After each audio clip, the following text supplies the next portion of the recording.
Hello. Hello students, good morning to all. सभी को बहुत बहुत नमस्कार। कैसे हैं आप सभी लोग? राधे राधे, जय श्री कृष्णा। अभी वॉइस चेक करिएगा, कैसे हैं आप सभी लोग?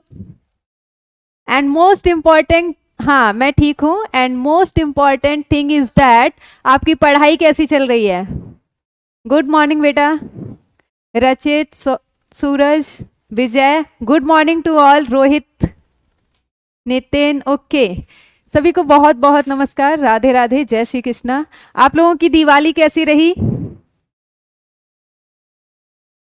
मैं बिल्कुल ठीक हूं बेटा।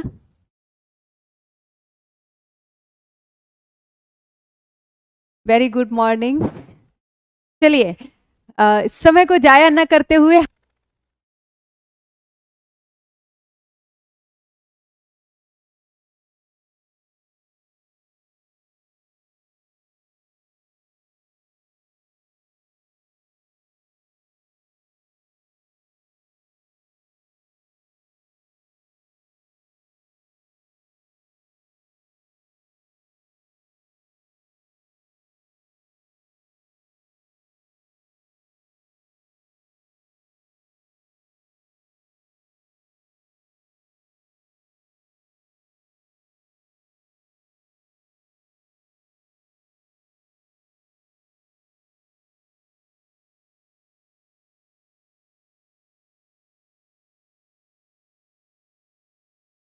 Hello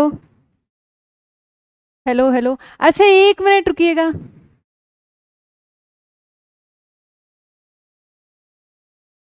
wait wait.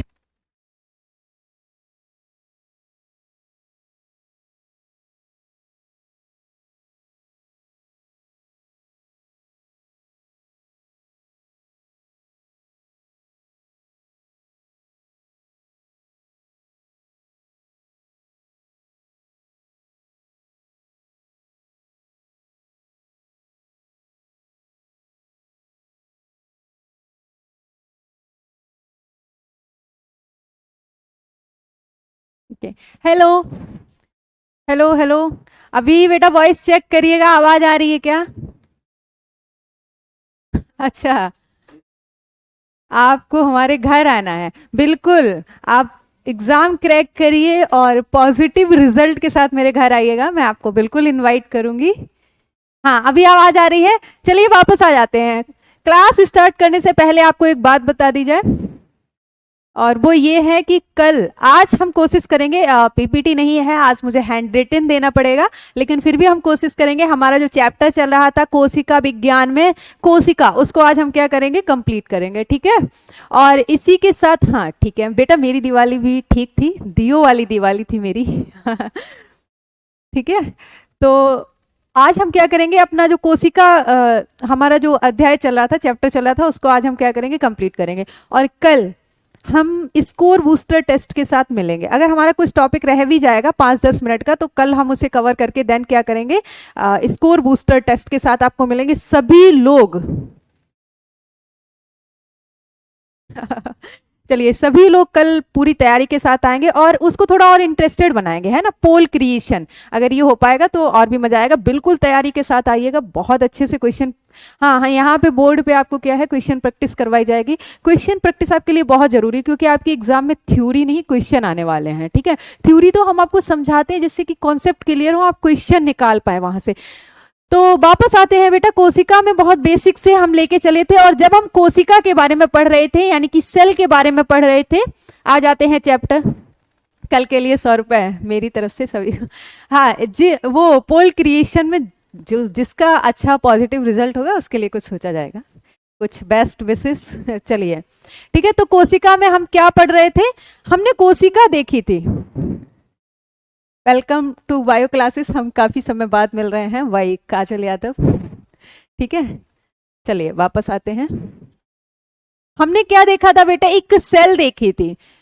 सबसे पहले हमने क्या देखा, जब जितने भी सजीव हैं, जितने भी लिविंग बींग्स हैं, क्या आप लोग कितने लालची है ना, पढ़ने के लिए भी आप लोगों को प्राइज चाहिए होगा। चलिए ठीक है, सोचेंगे। माइक्रोबॉडीज, हाँ हमने सारे ऑर्गेनल्स पढ़ लिए थे। विशाल प्रजापति, ओके। माइक्रोबॉडीज पे हमने कल अपना चैप्टर प्रीवियस क्लास में कंप्लीट किया था। उसके आगे हम क्या पढ़ेंगे, हमने देखा था जितने भी सजीव हैं वो सभी बेटा किससे मिलके बने हुए हैं, कोशिका यानी कि सेल से।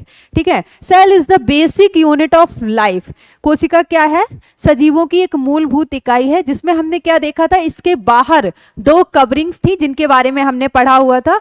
पहली हमारी क्या थी, जो कोशिका के पास थी, जस्ट बाहर थी, उसको हमने क्या बोला, सेल मेम्ब्रेन, कोशिका झिल्ली। और जो आउटर लेयर थी यानी कि बाहरी परत थी, जिसको हमने क्या बोला था, सेल वॉल बोला था। सेल वॉल हमें सभी ऑर्गेनिज्म, सभी सजीवों में नहीं मिल रही थी। ठीक है, जैसे कि अगर हम एग्जांपल देखें तो एनिमल में क्या था, कोशिका भित्ति यानी कि सेल वॉल अनुपस्थित थी। उसके बाद हम अंदर गए तो हमने क्या देखा था, एक फ्लूइड था, एक तरल पदार्थ था जेली लाइक, जिसको हमने क्या बोल दिया था, साइटोप्लाज्म यानी कि कोशिका द्रव्य बोला था। इस कोशिका द्रव्य में बहुत सारे ऑर्गेनेल कोशिकांग थे, जिनके माध्यम से कोशिका क्या कर रही थी, अपनी एक्टिविटीज, अपने कार्य को संपन्न कर रही थी। ठीक है, जैसे कि रेस्पिरेशन, श्वसन किसके माध्यम से हो रहा था, माइटोकॉन्ड्रिया। अगर आप यूकैरियोटिक की बात करेंगे, अभी आपको यूकैरियोटिक एंड प्रोकैरियोटिक भी बताया जाएगा। ठीक है, इस तरह से हमने बहुत सारे ऑर्गेनेल्स देखे थे जो कि कहां पे थे, साइटोप्लाज्म, कोशिका द्रव्य में थे। बेटा मेरी दिवाली बहुत अच्छी रही। बिहार दरोगा में कितने क्वेश्चन, आपको एक वीडियो बना दी जाएगी। ठीक है, जिसमें एनालिसिस करवा दी जाएगी कि आपका जो पूछ रहे हैं आप बिहार दरोगा में कितने क्वेश्चन आएंगे, आपको पूरी एनालिसिस करवा दी जाएगी किस चैप्टर से कितने क्वेश्चन आएंगे। ठीक है, एक शॉर्ट वीडियो आपको दे दिया जाएगा और 2-4 दिन में आपको जो डिजीज की भी ट्रिक दे दूंगी मैं। ठीक है, जितनी भी वायरल डिजीज है, बैक्टीरियल डिजीज है, उन सबका लर्निंग ट्रिक दे दूंगी 2-4 दिन में। अभी उसको मैं प्रिपेयर कर रही हूँ। ठीक है, तो उसके बाद हमने क्या देखा था, साइटोप्लाज्म के बाद हमने क्या देखा था, सेंटर में एक संरचना थी जिसको हम क्या बोल रहे थे बेटा, केंद्रक यानी कि न्यूक्लियस बोल रहे थे। हमने आउटर स्ट्रक्चर यानी कि जो मेम्ब्रेन, जो परतें थी, उनके बारे में पढ़ा था। हम अंदर गए थे साइटोप्लाज्म में जो कोशिकांग थे वो हमने कवर किए हैं। आज हम क्या पढ़ने वाले हैं, केंद्रक यानी कि न्यूक्लियस। तो चलते हैं बेटा अपने टॉपिक पे। ये जो स्ट्रक्चर है इसको हम बाहर निकाल के लाएंगे। ठीक है, ओ भाई व्हाट द हेल। तो हम क्या देखेंगे, कोशिका के सेंटर पे जो संरचना थी जिसको हम क्या बोल रहे थे बेटा, केंद्रक यानी कि न्यूक्लियस। तो आज हम किसकी बात करने वाले हैं, केंद्रक यानी कि न्यूक्लियस की बात करने वाले हैं। जैसे हम कोशिका में देख रहे थे कि कोशिका के बाहर एक परत, दो परतें थी जो क्या कर रही थी, उसको प्रोटेक्ट कर रही थी। इसी तरह आप देखेंगे तो केंद्रक भी कोशिका के अंदर साइटोप्लाज्म में पड़ा हुआ है। साइटोप्लाज्म क्या है, एक वाटरी फ्लूइड है। ठीक है, साइटोप्लाज्म क्या है बेटा, एक वाटरी फ्लूइड है। तो न्यूक्लियस डैमेज ना हो जाए इसीलिए क्या होता है, केंद्रक क्षतिग्रस्त ना हो इसीलिए इसके बाहर भी क्या होती है, इसको प्रोटेक्ट करने के लिए कवरिंग होती है, जिसको हम क्या बोलेंगे, न्यूक्लियर मेम्ब्रेन या केंद्रक कला बोलेंगे। सबसे पहले अगर हम केंद्रक की बात करें तो हम इसके बारे में क्या देखेंगे, ये कलर विजिबल है आपको, पहली बार आप लाइव में पढ़ रहे हैं, कोई बात नहीं।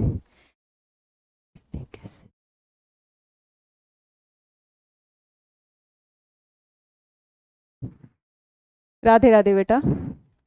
चलिए, न्यूक्लियस के बारे में अगर हम बात करेंगे, ये कलर विजिबल है, हाँ ओके ओके ओके। चलिए वापस आते हैं। इसके बारे में अगर हम बात करेंगे तो सबसे पहला पॉइंट तो यही आएगा ना कि इसके बारे में किसने बताया, कि कोशिका के अंदर कोई इस तरह की संरचना होती है जो उसके समस्त कार्यों को संचालित कर रही होती है। उस संरचना को हम क्या बोलेंगे, केंद्रक बोलेंगे। तो हमारे एक वैज्ञानिक थे, अगर हम खोज की बात करेंगे, ठीक है, डिस्कवरी की बात करेंगे, तो इसकी खोज बेटा किसने की है, रॉबर्ट ब्राउन। रॉबर्ट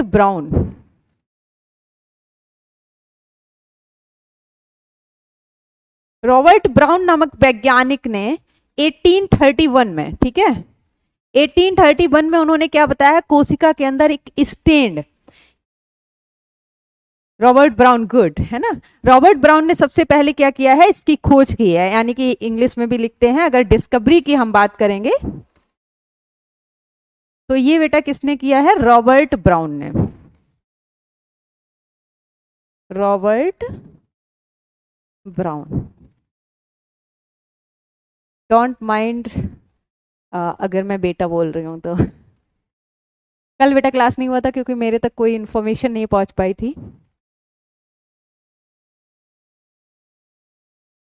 बेटा देखिए, बायोलॉजी में अगर आप देखेंगे ना तो पढ़ना तो हमें वही होता है ना, जब हम लोअर क्लासेस में होते हैं तो हमें लिमिटेड चीज़ें पढ़नी होती हैं, ठीक है, बेसिक चीज़ें पढ़नी होती हैं। जैसे जैसे हम ऊपर अपर क्लासेस में जाते हैं, चैप्टर तो सेम ही रहते हैं, हमें थोड़ा डिटेल्ड स्टडी करनी रहती है। तो इंक्लूडिंग 10th 12th, आप 12th की एनसीईआरटी उठा के देख लीजिएगा, आपको यहाँ जो भी पढ़ाया जाएगा वो 12th में मिलेगा, ठीक है। ये मेरे हैंड रिटन नोट्स हैं जिनमें 12th 11th एंड ये चैप्टर पर्टिकुलर 11th का है, तो 11th प्लस मेरी जो नोट्स हैं, ठीक है, उनसे मैंने प्रिपेयर किया हुआ है कंबाइंडली। तो आपको बेसिक भी जानना जरूरी है आपके प्रिपरेशन में। चलिए आ जाते हैं वापस से, डिस्कवरी की बात करेंगे तो रॉबर्ट ब्राउन, ठीक है। अब अगर हम आगे चलेंगे तो हम क्या देखेंगे, इसकी डिस्कवरी हो गई, डिस्कवरी के बाद हम संरचना के बारे में बात करेंगे, इसकी संरचना जो है वो कैसी होगी। देखते हैं बेटा कि सेल के अंदर इस तरह से न्यूक्लियस पड़ा रहता है, ये क्या है आपका न्यूक्लियस है। न्यूक्लियस के बाहर अगर आप देखेंगे तो इसको प्रोटेक्ट करने वाली क्या होती है, एक कवरिंग होती है जिसको हम क्या बोलते हैं, केंद्रक कला बोलते हैं। लेकिन ये जो कवरिंग होती है ना, ये कॉन्टिन्यूअस नहीं होती है। कॉन्टिन्यूअस का मतलब समझ रहे हैं, लगातार ये क्या है, कवर नहीं किए रहती है न्यूक्लियस को। इसमें छोटे छोटे पोर होते हैं, छिद्र होते हैं। क्या पूछ रहे हैं अजयपाल, इसे मस्तिष्क की कोशिका भी कहा जाता है, इसे कोशिका का मस्तिष्क कह सकते हैं, है ना, न्यूक्लियस को, ब्रेन ऑफ द सेल। चलिए, ये क्या होता है बेटा, इस तरह से डिसकॉन्टिन्यूअस कवरिंग होती है, इसमें बीच बीच में छिद्र होते हैं। अच्छा, ये जो पोर है, ये जो छिद्र है, इनकी इंपॉर्टेंस क्या है, मॉलिक्यूलर जेनेटिक्स में आपको बहुत अच्छे से समझ में आएगी, अभी थोड़ा सा एक्सप्लेन करेंगे, ठीक है। ये आपका क्या है, न्यूक्लियस है। तो ये क्या है जो आपको रेड कलर से यहाँ पे दिखाया गया है, ये इसकी कवरिंग है, ठीक है, इसको कवर किए हुए, लेकिन ये कॉन्टिन्यूअस कवरिंग नहीं है, बीच बीच में आप देख पा रहे होंगे ये आपको छिद्र दिख रहे हैं, इनको हम क्या बोलेंगे, न्यूक्लियर पोर बोलेंगे, न्यूक्लियर पोर यानी कि केंद्रक छिद्र, केंद्रक छिद्र।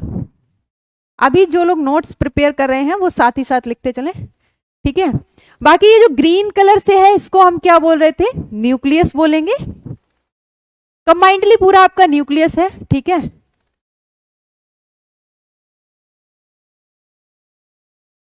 ये जो रेड कलर से है इसको हम क्या बोलेंगे, nuclear membrane, nuclear membrane. Hindi में क्या बोलेंगे बेटा, केंद्रक कला या फिर केंद्रक झिल्ली। अगर आपको स्ट्रक्चर क्लियर हो जाएगा ना, आज के डीपीपी, डीपीपी सॉल्व करेगा, आज के डीपीपी में एक बहुत ही अच्छा क्वेश्चन है, और मुझे लग रहा है वो क्वेश्चन, अगर उस क्वेश्चन में, अगर वो क्वेश्चन इजीली सॉल्व हो जा रहा है, मतलब आपको कॉन्सेप्ट समझ में आ रहे हैं, ठीक है। क्रोमोसोम के रिगार्डिंग एक क्वेश्चन रखा गया है आज के डीपीपी में, इसको क्या बोलेंगे, केंद्रक कला बोलेंगे। इसके अंदर अगर आप चलेंगे, जैसे आप कोशिका में देख रहे थे, कोशिका के बाहर बिल्कुल न्यूक्लियस को ना कोशिका से कंपेयर करके चलिए, भले ही ये कोशिका के अंदर है लेकिन हमें क्या करना है, कोशिका से कंपेयर करना है। जैसे हम देख रहे थे सेल के बाहर कवरिंग है, वैसे ही न्यूक्लियस के बाहर भी क्या है, कवरिंग है। उसको हम क्या बोल रहे थे, सेल मेम्ब्रेन बोल रहे थे, इसको हम क्या बोल रहे हैं, न्यूक्लियर मेम्ब्रेन यानी कि केंद्रक कला बोल रहे हैं, ठीक है। उसके बाद हमने क्या देखा था, कोशिका के अंदर साइटोप्लाज्म था, वैसे ही यहाँ पे भी एक वाटरी फ्लूइड होगा जिसको हम क्या बोलेंगे, न्यूक्लियोप्लाज्म बोलेंगे, ठीक है। क्या बोलेंगे बेटा, ये जो फ्लूइड आपको दिख रहा है इसको हम क्या बोलेंगे, न्यूक्लियोप्लाज्म बोलेंगे, न्यूक्लियोप्लाज्म यानी कि केंद्रक द्रव्य। वहां पे क्या बोल रहे थे बेटा, कोशिका द्रव्य, यहां क्या बोलेंगे, केंद्रक द्रव्य। अगर कंपेयर करके पढ़ेंगे ना तो चीजें याद रह जाएंगी। जैसे हम वहां देख रहे थे कोशिका के अंदर न्यूक्लियस पड़ा था सेंटर में, वैसे ही यहां पे भी एक क्या होगी, डार्क स्टेन्ड संरचना होगी, स्ट्रक्चर होगा इस तरह से, जिसको हम क्या बोलेंगे, न्यूक्लियोलस बोलेंगे यानी कि केंद्रिका बोलेंगे, ठीक है। ये जो ब्लू कलर का है, वेल डायग्राम काफी सही लग रहा है ना। पुरानी क्लासेस की डीपीपी आपको नहीं मिली है?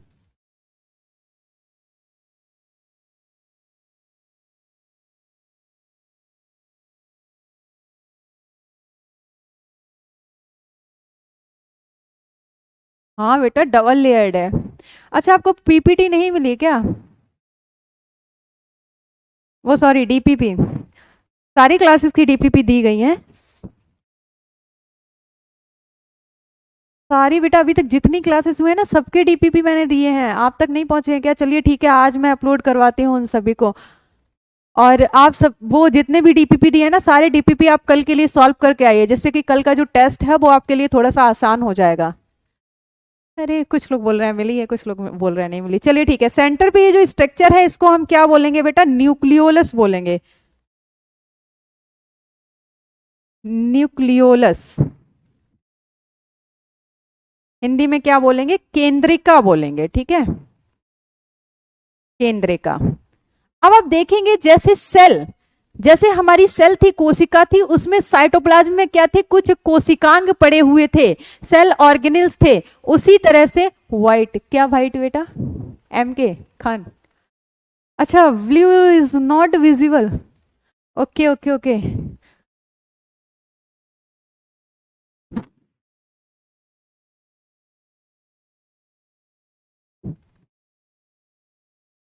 न्यूक्लियोलस दैट इज केंद्रिका। जिस तरह बेटा हमने कोशिका में देखा था, साइटोप्लाज्म में क्या थे? बहुत सारे कोशिकांग पड़े थे। उसी तरह अगर हम केंद्रक के अंदर जाएंगे तो हम क्या देखेंगे? ये जो फ्लूइड है यहाँ पे क्या है? थ्रेड लाइक स्ट्रक्चर हमें देखने को मिलेगा, धागा नुमा संरचना। इसको हम क्या बोलेंगे? क्रोमैटिन बोलेंगे, ठीक है।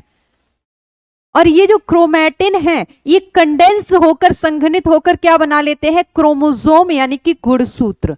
तो यहां पे हम क्रोमोसोम या क्रोमैटिन लिख सकते हैं, क्रोमोसोम, ठीक है। हिंदी में क्या बोलेंगे बेटा? गुणसूत्र। बेसिकली अगर हम बात करें, ये हमारा क्या हो गया है? स्ट्रक्चर हो गया है, ठीक है। न्यूक्लियर मेम्ब्रेन की अगर हम बात करें तो ये डबल लेयर्ड होती है, लेकिन ये क्या होती है? डिसकॉन्टिन्यूअस लेयर होती है, ठीक है। कौन सी स्लाइड है बेटा? दूसरी स्लाइड ही है, अभी भी क्लास शुरू किया है, थोड़ा लेट हो गया था। चलिए अब बेटा हम बात करते हैं न्यूक्लियर पोर क्या करते हैं यहाँ पे। जैसे कि आपको पता है जो क्रोमोसोम है, डीएनए है, वो कहाँ है? केंद्र के अंदर है। यहाँ पे डीएनए से आरएनए बनेगा, आरएनए से प्रोटीन बनेगी, और प्रोटीन क्या करेगी? हमारी जो करेक्टर हैं, जैसे कि स्किन कलर है, आईज कलर है, हेयर कलर है, इन सब के लिए प्रोटीन रिस्पॉन्सिबल होते हैं।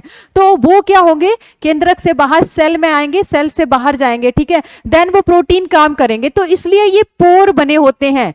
आरएनए क्या होता है? अगर आपसे आरएनए की बात की जाएगी आगे, अगर आप मॉलिक्यूलर जेनेटिक्स में पढ़ेंगे तो वहां पे क्वेश्चन इस तरह से फ्रेम होता है कि केंद्र वो डीएनए आपको कहां कहां मिल सकता है? कोशिका के अंदर। तो अगर हम डीएनए की बात करेंगे तो वो हमें केवल और केवल कहां मिलेगा? न्यूक्लियस में ही देखने को मिलेगा। लेकिन अगर हम आरएनए की बात करेंगे तो वो हमें न्यूक्लियस यानी कि केंद्रक में भी देखने को मिलेगा। प्लस यहां से आरएनए बाहर जाता है ट्रांसलेशन यानी कि प्रोटीन के फॉर्मेशन के लिए। कहां जाता है बेटा? साइटोप्लाज्म में। तो आरएनए हमें दोनों जगह देखने को मिलेगा, केंद्रक में भी प्लस कोशिका द्रव्य में भी। मॉलिक्यूलर जेनेटिक्स में ये चीज आपको बहुत ही अच्छे से क्लियर कर दी जाएगी। तो ये हमारा क्या है? केंद्रक है, ठीक है। इसमें अगर हम क्रोमोसोम की बात करें, अगली स्लाइड पे चलते हैं। अगर बेटा हम क्रोमोसोम की बात करें यानी कि गुणसूत्र,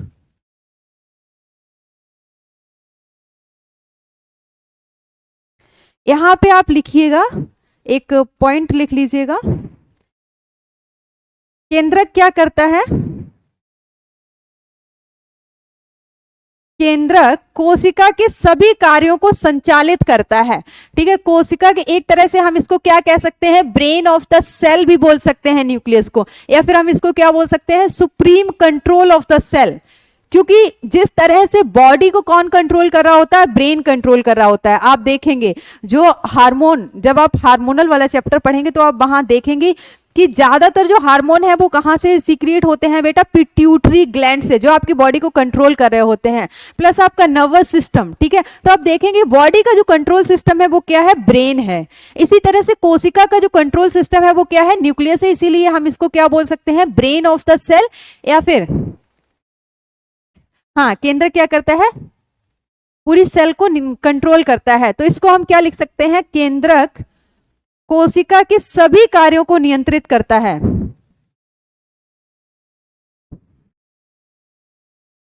कोशिका के सभी कार्यों को नियंत्रित करता है। जो लोग लिख रहे हो वो साथ ही साथ लिखते चले तो ज्यादा बेटर होगा, ठीक है। कोशिका के सभी कार्यों को नियंत्रित करता है, कार्यों को संचालित करता है या नियंत्रित करता है?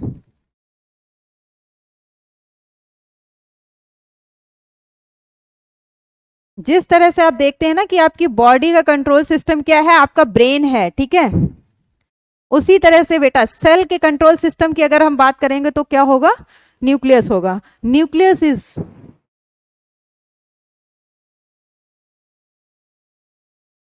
कंट्रोल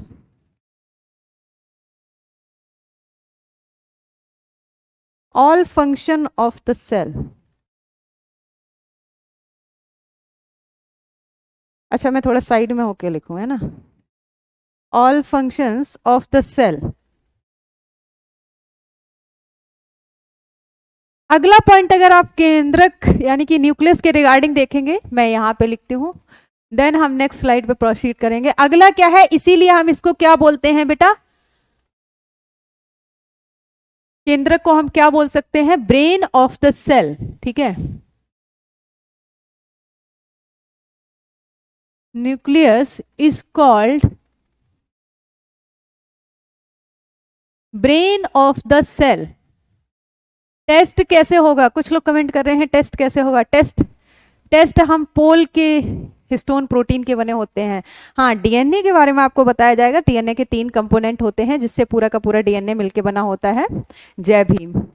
टेस्ट कैसे होगा? टेस्ट के लिए बेटर होगा कि हम पोल का क्रिएशन करें, है ना, वो थोड़ा इंटरेस्टिंग होता है।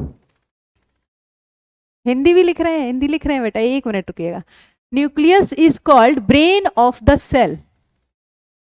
ब्रेन ऑफ द सेल, ठीक है।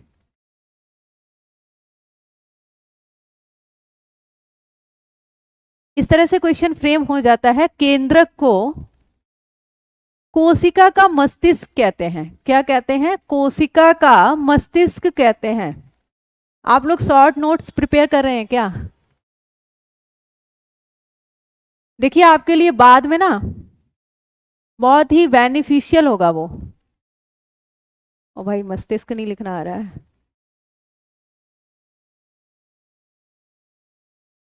फिर से गलत हो गया क्या? भाई मस्तिष्क लिखो यार।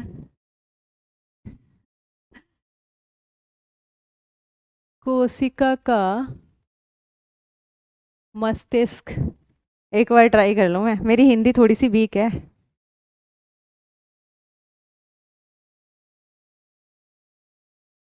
हाँ, ये ठीक है।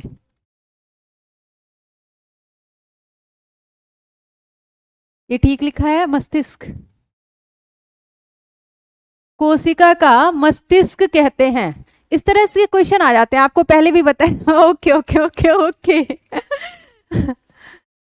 ओ मयंक, चलिए, है ना, समटाइम्स हो जाता है ऐसे। चलिए वापस आते हैं क्लास पे। कोशिका को हम क्या कहते हैं? ब्रेन ऑफ द सेल कहते हैं, यानी कि केंद्रक को कोशिका का मस्तिष्क कहते हैं। ओके बेटा, आई गॉट इट। वापस आ जाइए क्लास पे। देखिए, आपको बताया था वन वर्ड वाली जितनी भी टर्मिनोलॉजी है वो आपको लर्न करनी है, याद करनी है। जैसे ब्रेन ऑफ द सेल किसको बोल रहे हैं, power house of the cell किसको बोल रहे हैं, protein factory of the cell किसको बोल रहे हैं, ठीक है, बॉडीगार्ड ऑफ द सेल किसको बोल रहे हैं, स्केलेटल ऑफ द सेल किसको बोल रहे हैं, ये सारी। नहीं नहीं, ऐसा कुछ नहीं है। चलिए वापस आते हैं, ठीक है। तो ये क्या है, न्यूक्लियस के रिगार्डिंग कुछ पॉइंट थे। अगर आपसे पूछा जाए कि कोशिका के सभी कार्यों का संचालन कौन करता है, कंट्रोल कौन करता है, तो आप क्या बताएंगे? न्यूक्लियस। ये स्ट्रक्चर है, बहुत ही शानदार डायग्राम बन गया। चलिए आगे आते हैं। आगे हम क्या देखेंगे? न्यूक्लियस के अंदर जो न्यूक्लियोप्लाज्म था उसमें हम क्या देख रहे थे बेटा? क्रोमोजोम देख रहे थे। क्रोमोजोम की अगर हम बात करें तो यहाँ पे आपको ह्यूमन क्रोमोजोम डिस्क्राइब किया जाएगा, क्योंकि बेसिकली जो क्वेश्चन फ्रेम होते हैं वो ह्यूमन क्रोमोसोम यानी कि मानव गुणसूत्र से ही होते हैं। बाकी अगर आप देखेंगे तो डिफरेंट डिफरेंट जो सब स्पीसीज हैं उनमें नंबर ऑफ क्रोमोसोम अलग अलग होता है। जैसे अगर आप ह्यूमन की बात करेंगे तो हम लोगों में जो कल का टेस्ट, हाँ बेटा कल, Waldeyer and Fleming, good, Waldeyer and Hofmeister, है ना। चलिए वापस आते हैं। तो आप क्या देखेंगे, जैसे ह्यूमन देखेंगे तो ह्यूमन में कितने क्रोमोसोम होते हैं, जितने भी ह्यूमन हैं सभी में 46 क्रोमोसोम होंगे। इसी तरह अगर आप कोई दूसरी स्पीसीज देख लेंगे, जैसे कि आप प्लांट में जाएंगे, प्लांट में अगर आप मेज को देखेंगे, जो मक्का होती है, उसमें कितने होते हैं, 20 क्रोमोसोम होते हैं, ठीक है। इसी तरह अगर आप पोटैटो देखेंगे तो उसमें कितने होते हैं, 48 होते हैं, 48 क्रोमोसोम होते हैं। लेकिन हम जो बात करेंगे, क्या बोलना है एम के खान, क्या पूछ रहे हैं आप?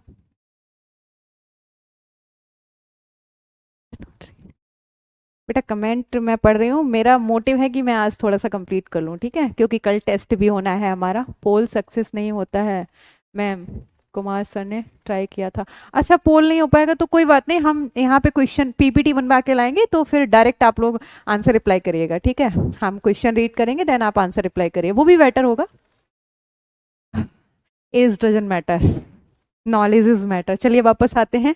तो अगर बेटा हम क्रोमोसोम, तो यहाँ पे आपको जो बेसिकली स्टडी करनी है वो ह्यूमन क्रोमोसोम की करनी है। इसके अलावा हम आपको मैक्सिमम और मिनिमम क्रोमोसोम बता देंगे, कौन सी स्पीसीज है जिसमें सबसे ज्यादा नंबर ऑफ क्रोमोसोम होते हैं, कौन सी स्पीसीज है जिसमें सबसे कम नंबर ऑफ क्रोमोसोम होते हैं, जो आपको याद करने हैं, ठीक है।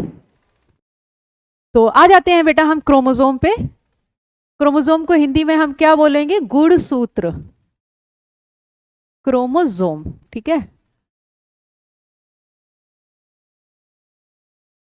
अगर हम बात करें कि मैक्सिमम नंबर ऑफ क्रोमोसोम हमको कहां पे देखने को मिलेंगे, मैक्सिमम नंबर ऑफ क्रोमोसोम,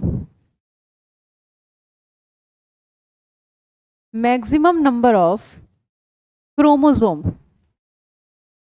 एक प्लांट स्पीसीज होती है बेटा, फर्न जिसको हम बोलते हैं, टेरिडोफाइट्स में जब आप प्लांट किंगडम पढ़ेंगे तो वहां पे आप देखेंगे टेरिडोफाइट्स, ठीक है। टेरिडोफाइट्स में एक फर्न होता है ऑफियोग्लोसम, जिसमें सबसे ज्यादा क्रोमोसोम होते हैं, 1260 क्रोमोसोम होते हैं, यानी कि 630 पेयर। हम लोगों में कितने होते हैं, 23 पेयर होते हैं, 630 पेयर होते हैं, 1260 not 1600 chromosome. Maximum number of chromosome कहां आपको देखने को मिलेंगे, ऑफियोग्लोसम, ऑफियोग्लोसम। ये क्या है, आपका एक फर्न है, ठीक है। इसमें कितने होते हैं नंबर ऑफ क्रोमोसोम, यहां पे लिख रही हूं 1260, ऑब्लिक में आप लिख लीजिए 630 पेयर।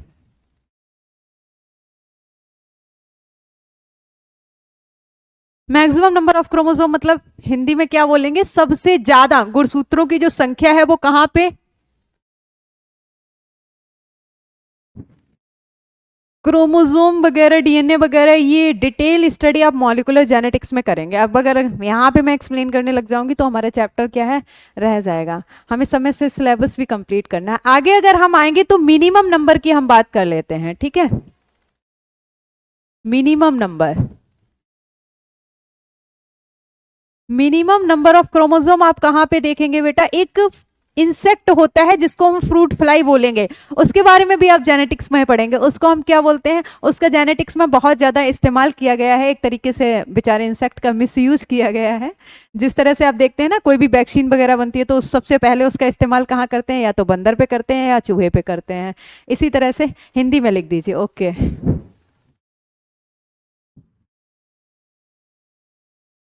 सबसे अधिक गुणसूत्रों की संख्या, सबसे अधिक गुणसूत्रों की संख्या। अच्छा आप लोग नोट्स भी प्रिपेयर कर रहे हैं क्या, गुणसूत्रों की संख्या किसमें होती है बेटा, ऑफियोग्लोसम, ठीक है। उसको हिंदी में, ये प्लांट का नेम है तो नेम को हम एज इट इज ही लिखेंगे, ठीक है, ऑफियोग्लोसम।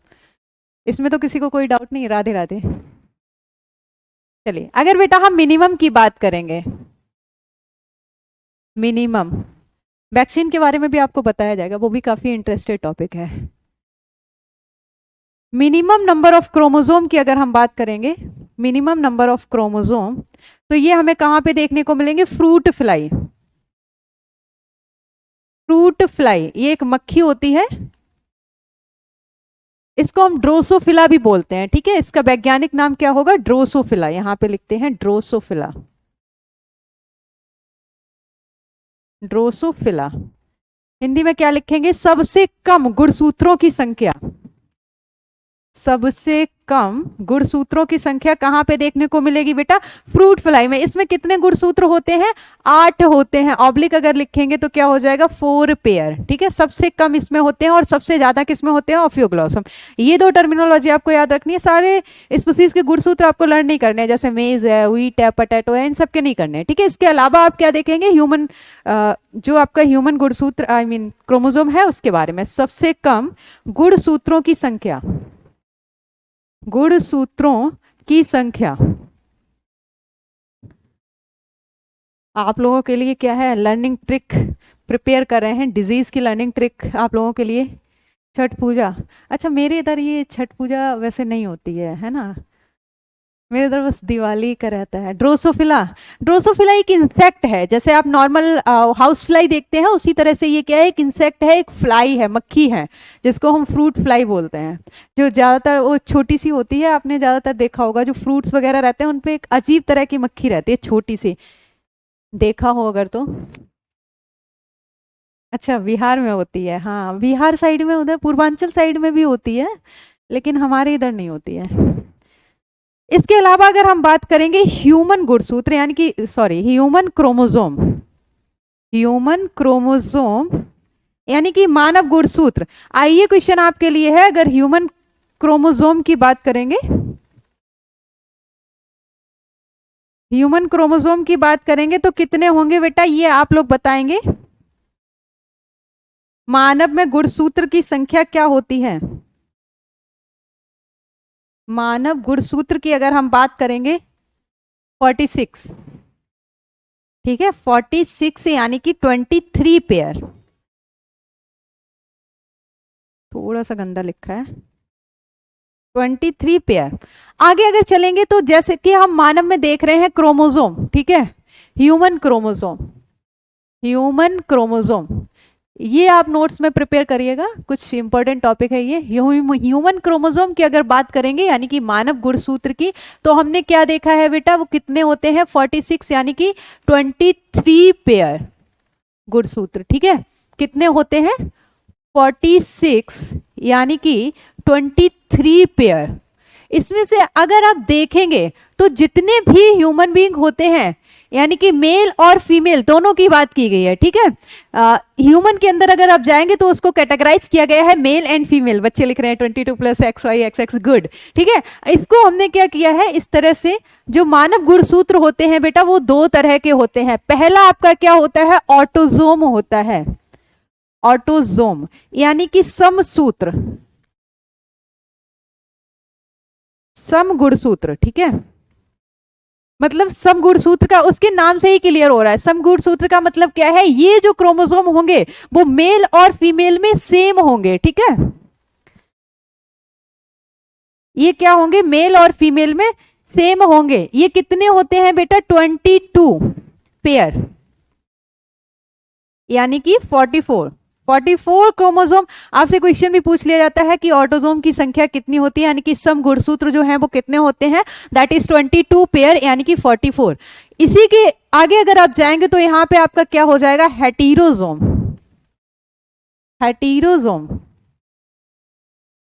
यानी कि विषम गुणसूत्र, या इसी को बेटा हेटेरोजोम को ही हम क्या बोलते हैं? सेक्स क्रोमोसोम भी बोलते हैं, जो कि क्या करते हैं? लिंग निर्धारण, मतलब कि मेल एंड फीमेल के कैटेगराइजेशन के लिए रिस्पॉन्सिबल होते हैं। दैट इज हेटेरोजोम या सेक्स क्रोमोसोम। ये जो 22 पेयर यानी कि 22 जोड़ी जो सम गुणसूत्र है, ये क्या है? मानव के अंदर महिला और पुरुष के लिंग निर्धारण के लिए रिस्पॉन्सिबल नहीं होते हैं, ये सभी में एक जैसे होते हैं। ठीक है, सेक्स क्रोमोसोम यानी कि हेटेरोजोम, एक जोड़ी जो गुणसूत्र होते हैं वो क्या करते हैं? लिंग का निर्धारण करते हैं। सेक्स क्रोमोसोम, हिंदी में बेटा हम इनको क्या बोलेंगे? विषम गुणसूत्र, विषम गुणसूत्र। विषम गुणसूत्र की अगर हम बात करेंगे तो ये कितने होते हैं? 1 पेयर ऑब्लिक 2। अब आपको एक बात बता दें, ये अगर आप देखेंगे तो ये जो गुणसूत्र हैं ये केवल उन कोशिकाओं में नहीं मिलेंगी जो कि गैमेट का फॉर्मेशन कर रहे हैं, यानी कि स्पर्म और एग का फॉर्मेशन कर रहे हैं। वहां पे केवल आपको सेक्स क्रोमोसोम देखने को नहीं मिलेगा। आपके पीवाईक्यू में क्वेश्चन आया था कि किडनी की जो सेल होती हैं जिनको हम क्या बोलते हैं, नेफ्रॉन बोलते हैं, उस सेल में, उस कोशिका के अंदर कितने जोड़ी विषम गुणसूत्र होंगे। कोशिका, चलिए आप लोग रिप्लाई करेगा। साथ साथ नोट्स बना रहे हैं मैम, हिंदी लिखना भूलेगा नहीं, बिल्कुल नहीं भूलेंगे बेटा, हिंदी लिखना बिल्कुल नहीं भूलेंगे। आप नोट्स प्रिपेयर करिए अच्छे से, बाद में ये आपके लिए बहुत ही हेल्पफुल होने वाला है। एलोजोम, एलोजोम, ओके, ऑटोजोम को ही बोलते हैं बेटा, ऑटोजोम को ही बोलते हैं। अभी क्वेश्चन ये है कि आपकी जो नेफ्रॉन है, यानी कि जो किडनी की सेल है, जो वृक्क की कोशिकाएं हैं, उनमें कितने जोड़ी विषम गुणसूत्र होंगे। पहले तो आप ये बताइए, जो किडनी सेल है वहां पे सेक्स क्रोमोसोम होंगे या नहीं होंगे, यस एंड नो।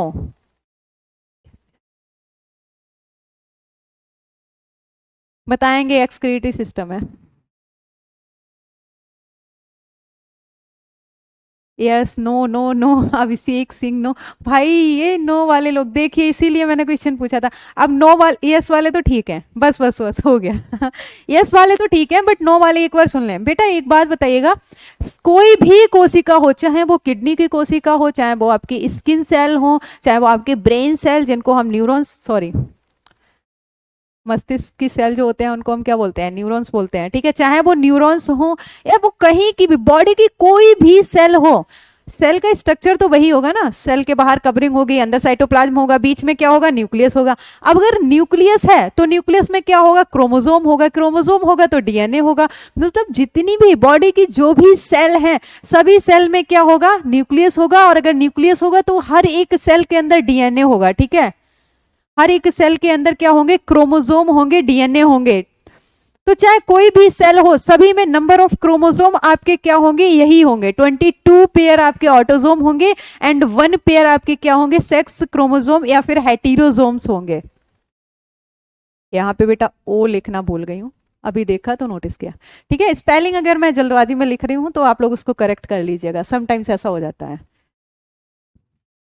ठीक है। बॉडी की कोई भी सेल, ये आपका पीवाईक्यू है, पूछा गया था उसमें कि वृक्क की जो कोशिकाएं होती हैं वहां पे कितने विषम गुणसूत्र होते हैं। कोई भी कोशिका आपसे पूछ ले, बॉडी की कोई भी सेल पूछ ले शरीर की, तो उसमें क्या होगा, आपके सभी कोशिकाओं के अंदर गुणसूत्र क्या होंगे, सेम होंगे, यानी कि 22 pair autosome and 1 pair sex chromosome. ऐसा नहीं है कि सेक्स क्रोमोसोम आपको कहा है वो जो आपकी शुक्राणु और अंडाणु बनाने वाली कोशिका है वहां पे मिलेगा, ऐसा कुछ भी नहीं है। कोई भी कोशिका हो, हर कोशिका के अंदर क्या होगा, आपको एक जोड़ी विषम गुणसूत्र मिलेंगे। हाँ, ये ट्रिकी क्वेश्चन था, अच्छा क्वेश्चन था, मैंने भी पढ़ा तो काफी अच्छा लगा मेरे को। और ये आपके डीपीपी में आपको मैंने डाल रखा है, ठीक है। चलिए वापस आ जाते हैं, और टाइम हो गया मेरा। 1 पेयर आपके क्या होंगे, विषम गुणसूत्र होंगे। चलिए इसी के रिगार्डिंग नीचे हम एक पॉइंट लिखते हैं, और वो क्या है, शरीर की प्रत्येक कोशिका में, शरीर की प्रत्येक कोशिका में, मतलब वो कोई भी सेल हो, किडनी सेल हो, ब्रेन सेल हो, हार्ट सेल हो, कोई भी सेल हो, सभी सेल में क्या होंगे, 23 पेयर क्रोमोसोम प्रेजेंट होंगे, ठीक है। हाँ बेटा, सभी जीवों में ऐसा होता है, क्योंकि सजीव किससे मिलके बने हैं, कोशिका से मिलके बने हैं। और कोशिका के अंदर क्या होता है, केंद्रक होता है, केंद्रक के अंदर क्या होता है, क्रोमोसोम होता है।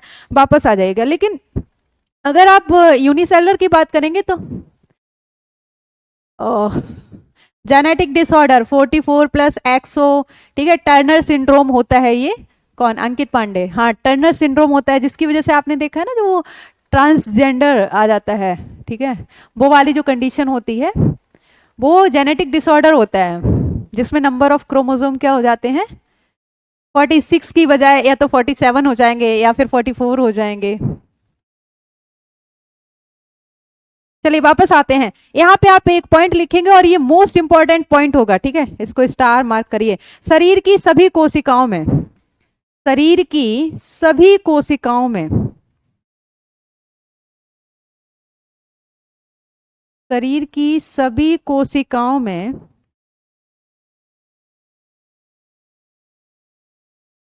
23 जोड़े गुणसूत्र उपस्थित होते हैं। 23 जोड़े गुणसूत्र उपस्थित होते हैं। गुणसूत्र क्या होते हैं बेटा? उपस्थित होते हैं। मुझे लग रहा है ना, अगर पीपीटी होता आज तो हमारा चैप्टर कंप्लीट हो जाता और कल हम टेस्ट ले लेते।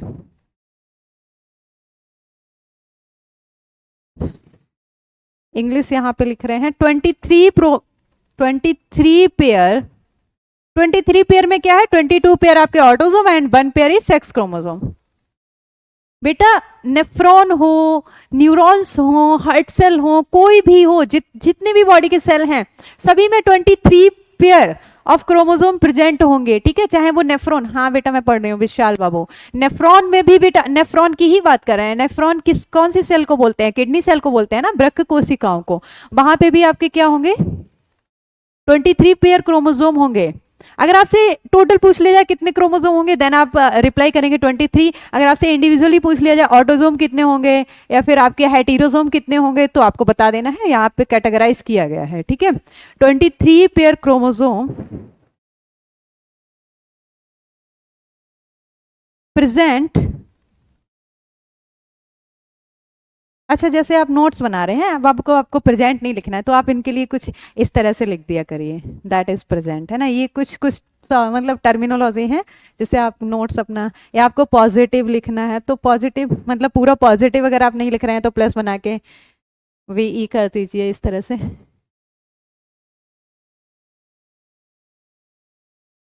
हाँ सही बोल रहे हैं, Adam the parallelly cell. 23 pair chromosome present in every cell of the body.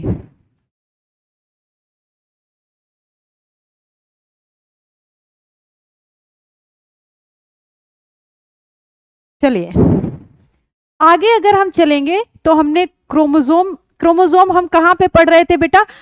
Nucleus के अंदर पढ़ रहे थे। ठीक है, क्रोमोसोम हम कहाँ पढ़ रहे थे? न्यूक्लियस के अंदर पढ़ रहे थे। अब हम देखेंगे कि हम सजीवों के बारे में पढ़ रहे थे। ठीक है, जिसमें हम अगर आगे चल के देखें तो हम क्या देखते हैं? हम सिंगल सेलुलर ऑर्गेनिज्म भी देखते हैं, यानी कि एक कोशिकीय जीव। ऐसे जीव भी देखते हैं जिनके अंदर केवल और केवल एक कोशिका होती है। हम ऐसे भी जीव देखते हैं जिनके अंदर क्या है? बहुत सारी कोशिकाएं होती हैं।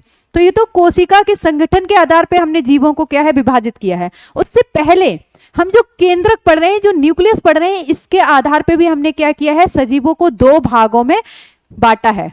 ठीक है, तो आ जाते हैं, हम केंद्रक पढ़ रहे थे, केंद्रक के आधार पे समस्त जो सजीव है उनको दो भागों में, वीडियो रुक रहा है। 47 में क्या होता है? लाइन फिल्टर सिंड्रोम आ जाता है। लाइन फिल्टर सिंड्रोम में क्या होता है? मेल में फीमेल वाले करेक्टर आ जाते हैं, है ना। ये सभी आपको जेनेटिक्स में पढ़ाया जाएगा, आप लोग इतने परेशान क्यों हो रहे हैं? चलिए आगे अगर हम चलेंगे तो हम क्या देखेंगे बेटा? यूकैरियोटिक एंड प्रोकैरियोटिक वर्ड आपने पढ़ा होगा, देखा होगा। वो क्या करते हैं? हम जो हमारे सजीव हैं उनको हमने केंद्रक के आधार पर, यानी कि न्यूक्लियस के बेसिस पे दो भागों में विभाजित किया है। तो अगला हमारा टॉपिक क्या है?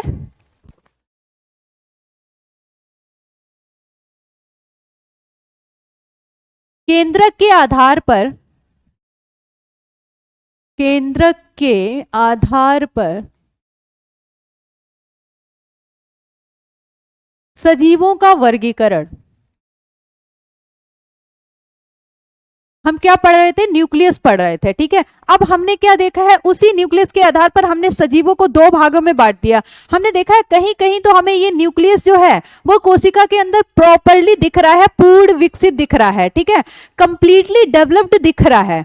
मतलब कि हम देख रहे हैं कि उसके चारों तरफ न्यूक्लियर मेम्ब्रेन भी है, अंदर साइटोप्लाज्म भी है, केंद्रिका भी है, गुणसूत्र भी है, हम प्रॉपरली न्यूक्लियस देख रहे हैं। लेकिन कुछ सजीवों में हम देख रहे हैं कि ये जो न्यूक्लियस है वो विकसित ही नहीं हुआ है। एंशिएंट टाइप, मतलब जब सेल बनी होगी, जब कोशिका बनी होगी, तब उसके अंदर जो न्यूक्लियस बना था उस टाइप का हमको न्यूक्लियस दिख रहा है, यानी कि प्राचीन टाइप का। तो इस आधार पे हमने क्या किया है? सजीवों को दो भागों में वर्गीकृत किया है, यानी कि केंद्रक के आधार पर सजीवों का वर्गीकरण।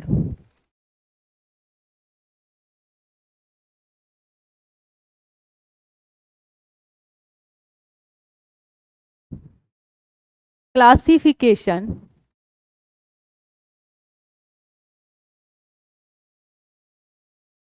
क्लासिफिकेशन of living being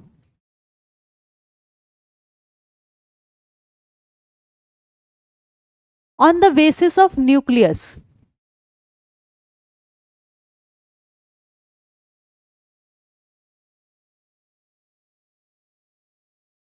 अगर हमारा पीपीटी आ गया होता तो आज हमारा जो है चैप्टर कंप्लीट हो गया होता, क्योंकि हाथ से लिखने में थोड़ा समय लग रहा है।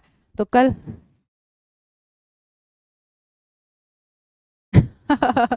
चलिए, ये वो तो कुछ लोगों के लिए हैबिचुअल होता है ना, कि मेल होने के बाद फीमेल। अच्छा, बहुत सारी लड़कियों में भी आपने देखा होगा कि वो वो तो वो एक एटीट्यूड होता है ना, लेकिन जेनेटिक डिसऑर्डर एक अलग चीज होती है। जय दीक्षित, है ना। जेनेटिक डिसऑर्डर एक अलग चीज होती है। अच्छा, ऐसे तो आपने बहुत सारी लड़कियां देखी होंगी, लड़कों टाइप से रहती हैं, जैसे छोटा छोटा हेयर एंड लाइक जो उनका वॉकिंग स्टाइल है, चलने का जो तरीका, वो एकदम ऐसे लड़कों की तरह रहती है ना, एकदम डेंजर स्टाइल में शर्ट पहनेंगे। जैसे एक वो बहुत ही राजस्थान की, वो कौन है, I am not remembering her name, but वो लड़की है ना, वो लाइक बॉयज की तरह रहती है। तो इसका मतलब ये नहीं है कि उसमें जेनेटिक डिसऑर्डर है, ठीक है। मेल प्रेग्नेंट इसलिए नहीं हो सकते हैं क्योंकि फीमेल गैमेट ट्रांसफर नहीं होगा मेल के अंदर। ठीक है। हाँ, रत्ना, ओके गुड। हाँ, तो वो जेनेटिक डिसऑर्डर नहीं है, वो अपना एक एटीट्यूड है ना। चॉइस है, एक तरीके से कह सकते हैं, वो जेनेटिक डिसऑर्डर नहीं है। चलिए आ जाते हैं वापस। केंद्रक का आधार पे हमने सजीवों को दो भागों में बांटा है। पहला हमारा क्या है बेटा, प्रोकैरियोटिक कोशिकाएं। प्रोकैरियोटिक कोशिकाएं।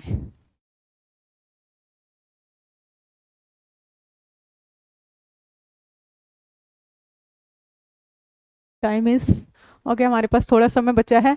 देखिए, कल हम क्या करेंगे, prokaryotic cell and eukaryotic cell दोनों में डिफरेंस बताएंगे on the basis of nucleus. उसके बाद हमने कोशिकाओं को on the basis of cellular organisation, यानी कि कोशिका संगठन के आधार पे, जैसे कि एक कोशिका है, बहुत सारी कोशिका है, इसके आधार पे भी हमने क्या है, सजीवों को दो भागों में बांटा है, एक कोशिकीय और बहुकोशिकीय। और यहाँ से अच्छे खासे क्वेश्चन भी फ्रेम होते हैं। इसके अलावा हम plant cell and animal cell, यानी कि पादप कोशिका और जंतु कोशिका में अंतर पढ़ेंगे। और लास्ट हमारा जो टॉपिक होगा दैट इज सेल थियोरी। इसी के साथ हमारा चैप्टर कंप्लीट होगा, और मुझे लग रहा है कि हाँ बेटा, कोशिश से यही होगी। लेकिन देखिए, कुछ कुछ चीज़ें हम पीपीटी में प्रिपेयर करेंगे ना, क्योंकि समय इतना ज़्यादा नहीं है कि पूरा का पूरा सिलेबस आपको हैंड रिटन दे दिया जाए। हमें आपका सिलेबस कंटेंट आपको देना ना आपकी एग्जाम तक पूरा। जय दीक्षित, हम कोशिश करेंगे ज़्यादातर चीज़ें हम आपको ऐसे हैंड रिटन ही दे दें। ठीक है, चले आ जाते हैं। प्रोकैरियोटिक कोशिका और दूसरा आपका क्या होगा बेटा, यूकैरियोटिक कोशिका। प्रोकैरियोटिक कोशिका और दूसरा आपका क्या होगा, यूकैरियोटिक। कल हम अपनी क्लास यहीं से स्टार्ट करेंगे। यूकैरियोटिक लिखने में थोड़ा सा समय लगता है ना। यूकैरियोटिक कोशिका, ठीक है। केंद्र के आधार पर हमने कोशिका को दो भागों में विभाजित किया है। पहला हमारा प्रोकैरियोटिक है और दूसरा हमारा क्या है, यूकैरियोटिक है। प्रोकैरियोटिक मतलब क्या है, ये वो सेल है, ये वो ऑर्गेनिज्म है जिनमें जो न्यूक्लियस है, प्रो मतलब क्या है, एंशियंट यानी कि प्राचीन टाइप का न्यूक्लियस है। मतलब क्या है कि अल्प विकसित न्यूक्लियस है, ठीक है। अल्प विकसित मतलब क्या है, पूरी तरह से इनका जो केंद्रक है, जो न्यूक्लियस है, वो विकसित नहीं हुआ है। यूकैरियोटिक की बात करेंगे तो यू मतलब क्या होता है, ट्रू, ठीक है। ट्रू मतलब क्या होता है, ट्रू सेंस आप बोल सकते हैं कि पूर्ण विकसित न्यूक्लियस होता है, यानी कि ट्रू न्यूक्लियस का मतलब है कि प्रॉपरली न्यूक्लियस होता है। जैसे आप देखते हैं न्यूक्लियस, न्यूक्लियर मेम्ब्रेन, साइटोप्लाज्म, केंद्रिक का है ना, पूर्ण विकसित न्यूक्लियस यहाँ पे देखने को मिलेगा। प्लस ये जो कोशिकाएं होती हैं, प्रोकैरियोटिक कोशिकाएं होती हैं, एक्सप्लेन कर दे रहे हैं आपको। टाइम टेबल, देखिए टाइम टेबल आप ऐसे मत लिखिए कि मैं 2 से 4 ये करूंगा, मैं 2 से 5 ये करूंगा, 2 से 4 ये करूंगा, 4 से 8 ये करूंगा। ये वाला टाइम टेबल कभी फॉलो नहीं हो पाता। मेरा अपना पर्सनल एक्सपीरियंस है। आप टॉपिक लिखिए, आज के दिन में हमें ये टॉपिक करना है, ये वाला टॉपिक करना, बायो में ये टॉपिक खत्म करना है, मैथ में ये टॉपिक खत्म करना है, हिंदी में ये टॉपिक खत्म करना है, हिस्ट्री में ये टॉपिक लिख दीजिए, ठीक है। और औकात से बाहर नहीं है। मतलब कहने का ये है कि अगर 24 घंटे होते हैं, आप जितने घंटे पढ़ सकते हैं, जितने टॉपिक कंप्लीट करते हैं, एक लिस्ट बनाइए, उसमें लिख दीजिए, एक कॉपी बना लीजिए, कैपिटल बना लीजिए आप। और जैसे जो जो टॉपिक आपके कंप्लीट होते हैं, उस पर आप टिक करते जाइए कि हाँ, आज के डेट में मैंने ये कंप्लीट किया है, ये कंप्लीट किया है, ये कंप्लीट किया है। ये ज़्यादा बेटर होता है।